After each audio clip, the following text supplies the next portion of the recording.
I mean, like, I'm trying to do this sort of little thing about the writing called Asylum Choir.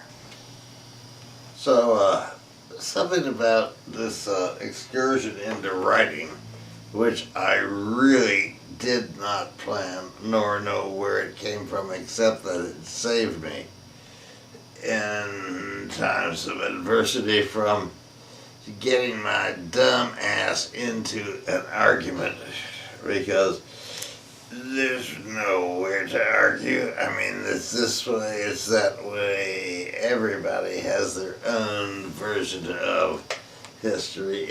Have you ever seen a play called Rashomon?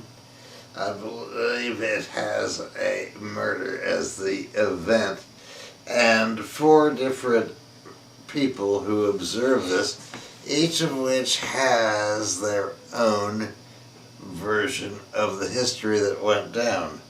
Well, just to say that to make everything okay, but what I have writ is the way it is, okay? That doesn't mean that, well, you know, if the South had won the Civil War, I'd be rich and things would be different. And here comes the Mad Queen right now, fucking up my entire recording. Go away, please. Thank you, Mad Queen.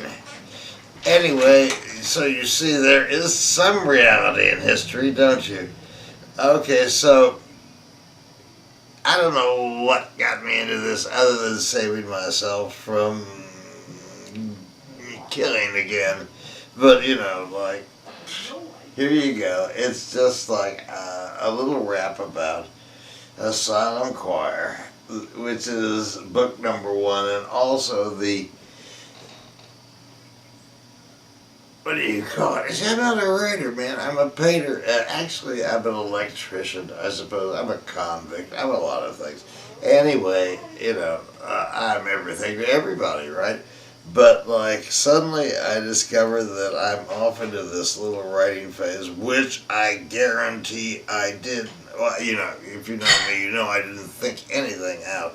I just fell there. Anyway, call it a historical fantasy, call it whatever you want. Not to worry, I will not be offended. Something like in the 12-step prayer, I suppose, God grant me the serenity to accept the things I cannot change and the courage to change the things I can, and the wisdom to know the difference. Now that actually, while I don't like this God-orientated crap, but I'll tell you what, you know, everything is metaphorical and what have you. This is pretty cool, called, you know, like, know the fucking difference between what you can do and what you can't do. Why waste your time and why get frustrated? Anyway, so I guess this is an introduction to something having to do with these things. But like Asylum Choir is also book 1, and book 2 is Bedlam, and who knows where it'll go from there. After being beaten with a hammer and everything else, I'm hoping I'm running out of material, but you never can tell. And while many of you may be optimistic, I'm probably a little more pessimistic. I'm not sure that there's much progress in history. Actually, in personal history, it seems there might be digress. But, you know, who the fuck cares? And, like, actually, what does it really matter anyway? It seems to be that there are no conclusions. I just tell a story, and that's what I guess it is. That's what I guess it is. Like, the neat thing about writing is so much different than painting, because painting, I try, even though I use literal images to some degree, and let you put them together, the idea of an actual literal story is a really cool idea, and maybe that's what got me into this whole thing, just so that I could actually tell a story. I think telling a story is pretty neat. I mean, like, painting the picture is a bitch. And maybe it's just I need a change. Maybe I didn't plan the motherfucker at all. I don't know. What the fuck? Hit me with a hammer. Oops. Well, Jesus shit.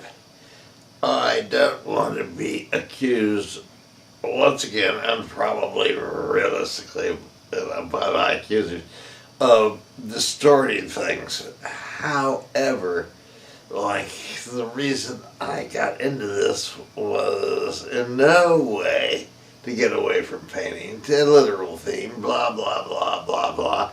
I just had to do something to keep me from killing again. Huh?